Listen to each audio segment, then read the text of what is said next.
దుష్ట ప్రభుత్వాన్ని ప్రజలు అంతమొందించిన తర్వాత వై నాట్ 175 అనే వాళ్ళని కేవలం 11కే పరిమితం చేసిన పిదప రాష్ట్రంలో ప్రజాపాలకులు వచ్చిన కంటకుల స్థానంలో ప్రజాపాలకులు వచ్చిన నేపథ్యంలో నాకు లోకల్గానే ఇప్పుడు పోలీసుల ప్రవర్తన మారే ఉంటుంది, అంతా చెప్పిన వెధవ పనులన్నీ చేసే పనికి మాల వాళ్ళు కాదు పోలీసులు అనే ఒక సద్భావనతో నేను ఇక్కడ గత మాసంలో ప్రభుత్వం మారిన తర్వాత నేను కంప్లైంట్ ఇవ్వటం జరిగింది 10వ తారీఖు.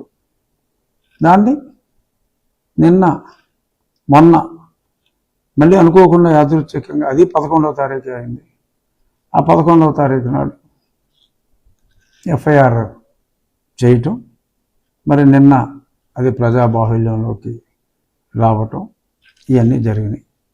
ఇప్పుడు అక్కడ వాళ్ళు మాట్లాడే మాటలు ఏంటంటే ఇవాళ సాక్షి పేపర్లో ఇప్పుడు 3 సంవత్సరాల క్రితం జరిగిన దానికి ఇప్పుడు కేసు ఎలా పెడతారు, అసలు ఇది చెల్లుతుందా, సుప్రీంకోర్టు తీర్పుకి అది కంటెంప్ట్ అవుతుంది, వేసుకోరా కంటెంప్ట్ చెప్పుచ్చు కొడతారు.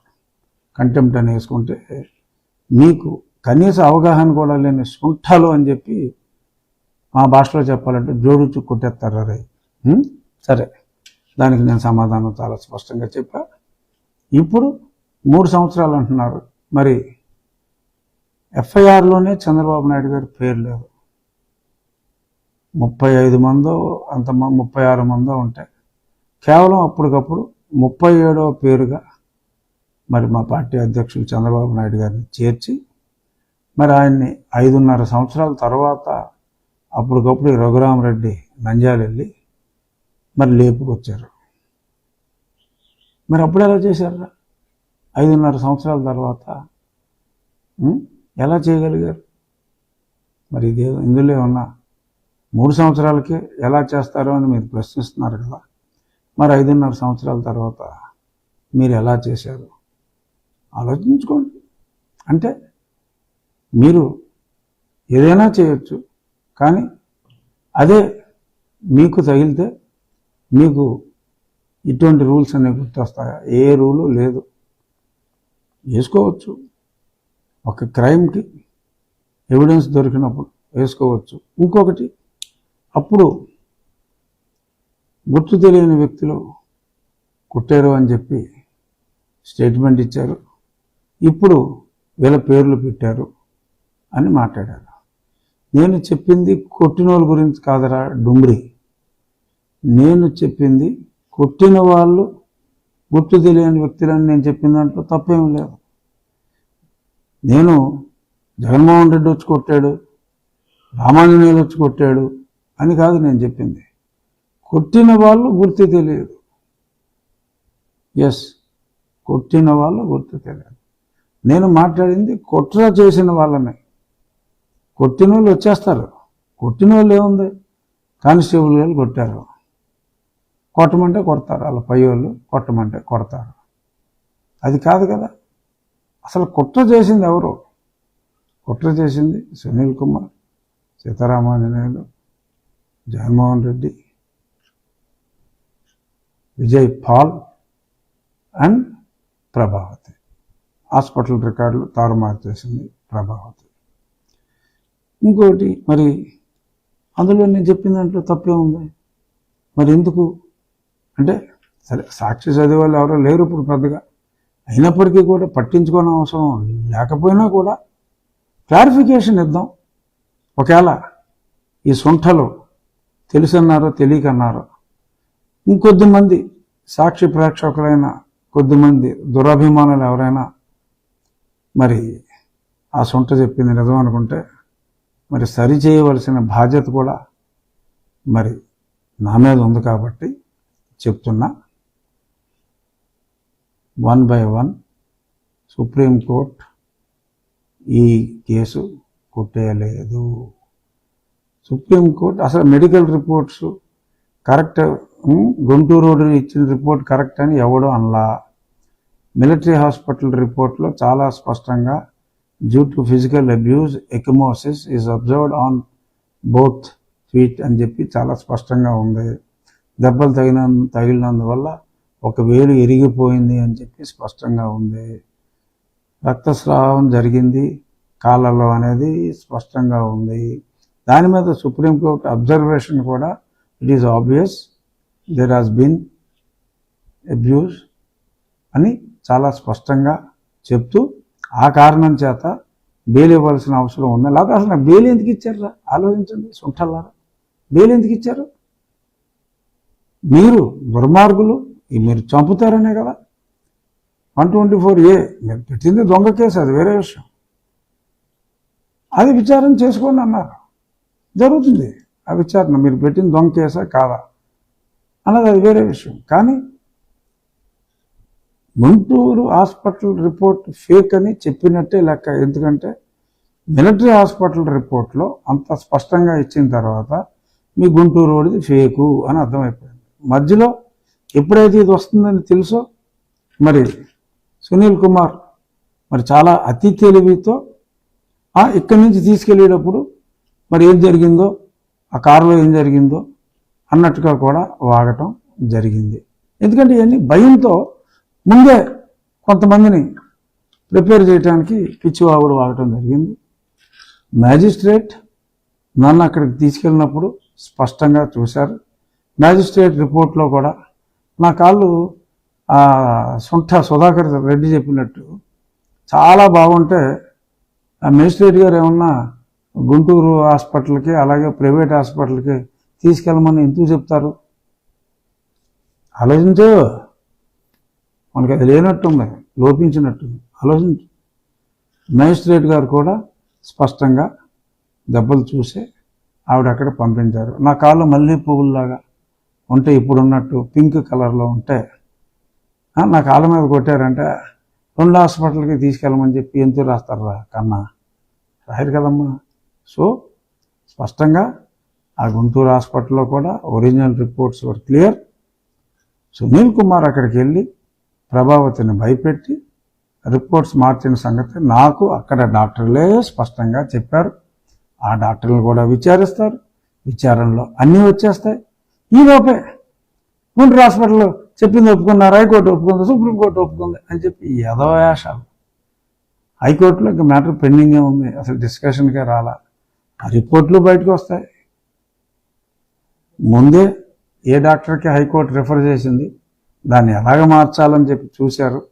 వాళ్ళ రిపోర్ట్లు పక్కన పెట్టి కొత్త వాళ్ళ రిపోర్ట్లు తీసుకుని శ్రీమతి ప్రభావతి గారు ఎలాగా ఇచ్చారు. ఇవన్నీ వచ్చేస్తాయమ్మా. అసలు ఏం ఇబ్బంది లేదమ్మా. అన్ని ఎవిడెన్స్లు నా దగ్గర ఉన్నాయమ్మా. ఫలానా వాళ్ళని కదిపితే మొత్తం జరిగిందంతా వచ్చేస్తుంది. It's open fact. ఒరిజినల్గా డాక్టర్లు తప్పుడు రిపోర్ట్ ఇవ్వడానికి నిరాకరించారు. వాళ్ళని అడిగితే చెప్తారు. ఒకటి కాకపోతే ఒకడైనా నిజం చెప్తాడు కదరా. ఇప్పుడు మీరు అబద్ధం చెప్పమంటే ఎవడు అబద్ధం చెప్తాడు? అందులో డాక్టర్లు, సిన్సియర్ డాక్టర్లు అబద్ధం చెప్తారా? అందరూ ప్రభావితుల్లాగా ఉండరు కదా. అందరూ సుధాకర్ రెడ్డిలాగా సొంటలు కాదు కదా ఏది పడితే అది మాట్లాడేయటానికి. సో చాలా స్పష్టంగా అక్కడ డాక్టర్లతో కూడా నేను మాట్లాడాను. ఒక కార్డియాలజిస్ట్ నన్ను వచ్చి నా కాళ్ళ మీద దెబ్బలు చూసి, రాజుగారు మీరు బ్లడ్ థిన్నర్ వాడాలి అని చెప్పాడు. అతన్ని అడిగితే నిజం చెప్పలా. ఆ కార్డియాలజిస్ట్ పేరు నాకు తెలియదా? అబద్ధం చెప్తాడా? సో ఇప్పుడు ఈ సాక్షులకి ఎవరైతే సాక్షులు ఉన్నారో, సాక్షులుగా రాబోతారో వాళ్ళందరికీ కూడా రిస్క్ ఉంది. కాబట్టి ఈ ఎవరైతే మరి A1, A2, A3లుగా ఉన్నారో మరి డెఫినెట్గా వాళ్ళని అరెస్ట్ చేయాలి. అరెస్ట్ చేసి మరి విచారించాలి. ఇనిషియల్ ఇన్వెస్టిగేషన్ కంప్లీట్ అయ్యేదాకా వాళ్ళని ఓపెన్గా తిరగనివ్వకూడదు. ఇది ఒక చాలా దారుణమైన దుర్ఘటన. ఒక మెంబర్ ఆఫ్ పార్లమెంట్ని తీసుకెళ్ళి ఆ విధంగా చంపే ప్రయత్నం చేయటం అనేది చాలా దారుణమైన సంఘటన.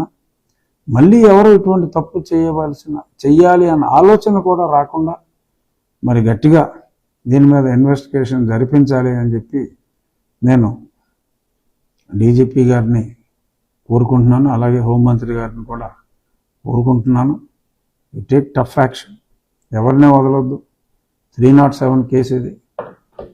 కస్టడీలోకి తీసుకోండి, విచారించండి, సాక్షులందరినీ ప్రొటెక్షన్ ఇవ్వండి.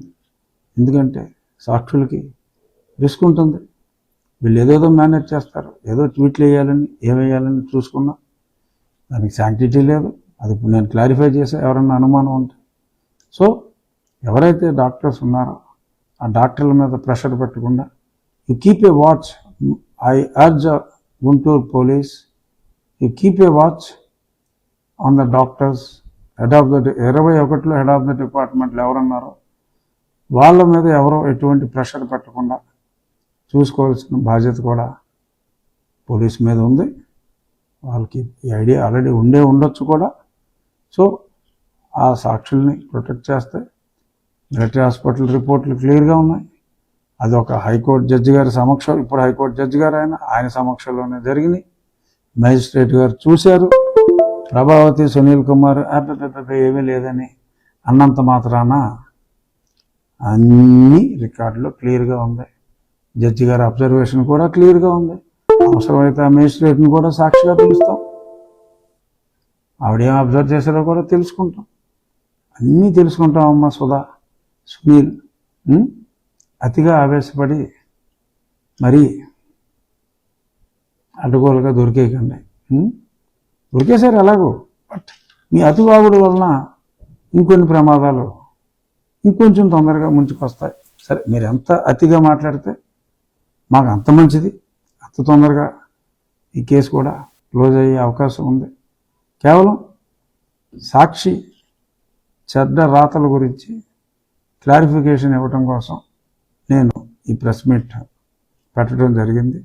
తప్పకుండా ఈ కేసు త్వరితగతిన విచారణ జరగాలని, మళ్ళీ రాష్ట్రంలో ఇటువంటి అన్యాయాలు ఎవరికి జరగకుండా చూసుకుంటారని, మరి దీన్ని ఒక కులాల సమస్యగా మార్చే ప్రయత్నం కూడా మరి senior IPS officer Sunil Kumar గారు ప్రయత్నాలు చేస్తున్నట్టుగా నిన్న కొన్ని ట్వీట్ల ద్వారా అర్థమైంది. ఎక్కడ దళితులకు అన్యాయం జరిగినా ఆయన అక్కడ ఉంటాడంట. మరి ఇక్కడ ఈ ట్వీట్ ఎవరికి జరిగిందమ్మా? బహుశా మీకు అన్యాయం జరిగిందని మీరు భావిస్తున్నారా? మీకోసం మీరు అక్కడ ఉంటారా? సరే, ఉండండి, మీకోసం మీరే ఉండండి. ఇప్పుడు 124A ఇప్పుడు లేదు, కానీ మరి అలాగా మీ మీద కేసు పెడితే మీరు ఒక వర్గాన్ని రెచ్చగొట్టే తుంటరి ప్రయత్నం చేస్తున్నందుకు డెఫినెట్గా మీరు ఏ వర్గాన్ని అడ్డంగా పెట్టుకోవాలనుకుంటున్నారో వాళ్ళే రియలైజ్ అవుతారు మీరెంత కుసంస్కారం. సుధాకర్ గారిని మరి దారుణంగా నిర్బంధించి రోడ్ల మీద చేతులు కట్టి కొట్టినప్పుడు ఏమైపోయాడు ఈ సునీల్ కుమార్?